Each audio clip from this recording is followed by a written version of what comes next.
राग द्वेषभियुक्तस्तु विषयान् इन्द्रियैश्चरन् आत्मवशैर्विधेयात्मा प्रसादम् अधिगच्छति। अर्थात हे अर्जुन, अपने अधीन किए हुए अंतःकरण वाला साधक अपने बस में की हुई राग द्वेष से रहित इंद्रियों द्वारा विषयों में विचरण करता है तथा अंतःकरण की प्रसन्नता को प्राप्त होता है। प्रसादे सर्व दुखानां हानिरस्य उपजायते प्रसन्न चेतसो हय्यासु बुद्धि पर्यवतिष्ठते।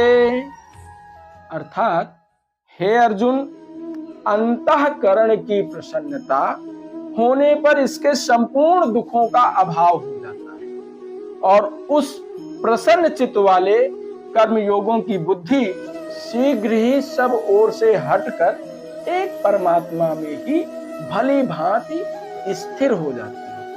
अर्थात एक जगह अपने आप को वह प्रभु की शरण में समर्पित कर।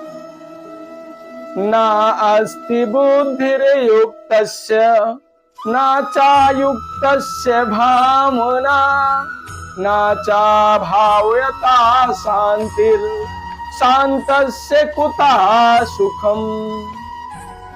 अर्थात भगवान श्री कृष्ण अर्जुन से कह रहे हैं कि हे पृथापुत्र, न जीते हुए मन और इंद्रियों वाले पुरुष में निश्चयात्मकता बुद्धि नहीं होती है और उस अयुक्त मनुष्य के अंतःकरण में भावना भी नहीं होती है तथा भावनाहीन मनुष्य को शांति नहीं मिलती और शांति रहित मनुष्य को सुख कैसे मिलता।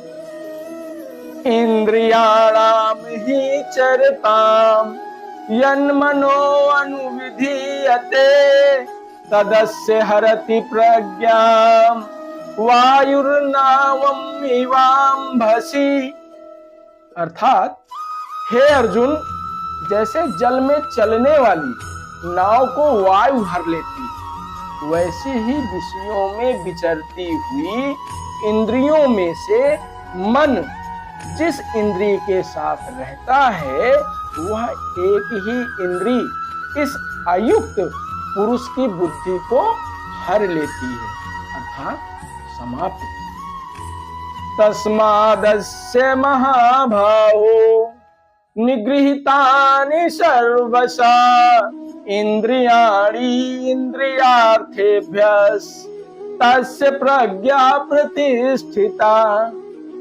अर्थात हे कौन्ते, जिस पुरुष की इंद्रियां इंद्रियों के विषयों से सब प्रकार निग्रह की हुई है, उसी की बुद्धि स्थिर होती है, उसी की बुद्धि शांत होती है। या निशा सर्वभूतानां तस्यां जागर्ति संयमी यस्यां जागृति भूतानि सा निशा पश्यतो मुने। अर्थात भगवान श्री कृष्ण अर्जुन से कह रहे हैं कि हे पृथापुत्र, जब यह संपूर्ण प्राणियों के लिए जो रात्रि के समान होता है, उसमें बुद्धिमान और ज्ञान स्वरूप बुद्धि वाला जो व्यक्ति होता है वह उस रात्रि को जागता है अर्थात ज्ञान की प्राप्ति करता है, और दूसरी तरफ वही जो नाशवान व्यक्ति इस सांसारिक सुख की प्राप्ति हेतु जब वह जागता है, तब वह ज्ञानवान व्यक्ति इस संसार में उसे रात्रि के समान समझता है अर्थात उन चीजों पर वह ध्यान ही नहीं देता।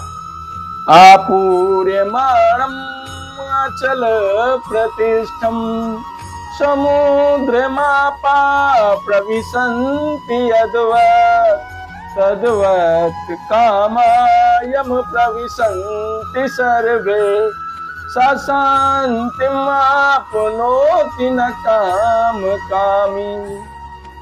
अर्थात जैसे नाना नदियों के जल सब ओर से परिपूर्ण अचल प्रतिष्ठा वाले समुद्र में उसको विचलित न करते हुए भी समा जाते हैं, वैसे ही सब भोग जिस स्थित प्रज्ञ पुरुष में किसी प्रकार का विकार उत्पन्न किए बिना ही समा जाते हैं, वही पुरुष परम शांति को प्राप्त होता है जो भोगों को नहीं चाहता है, जो भोग विलास में नहीं संलिप्त रहता है।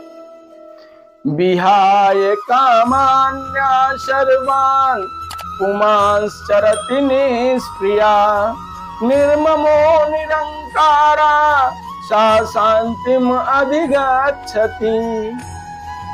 हे अर्जुन, जो पुरुष संपूर्ण कामनाओं को त्याग कर ममता रहित, अहंकार रहित और स्प्रिया रहित हुआ विचरता है, वही शांति को प्राप्त होता है। अर्थात वह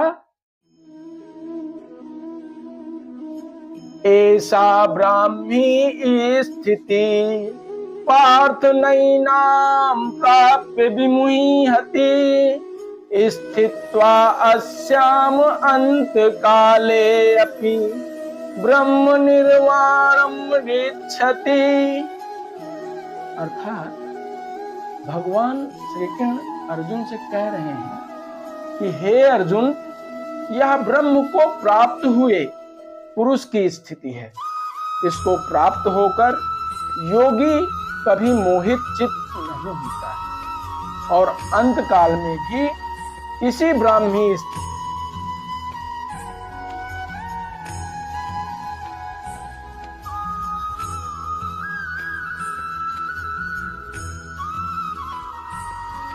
ओम तत्सदिति श्रीमद्भगवद्गीता सुपनिषत्सु ब्रह्म विद्यायां योग शास्त्रे श्री कृष्ण अर्जुन संवादे सांख्य योगो नाम द्वितीयो अध्यायः।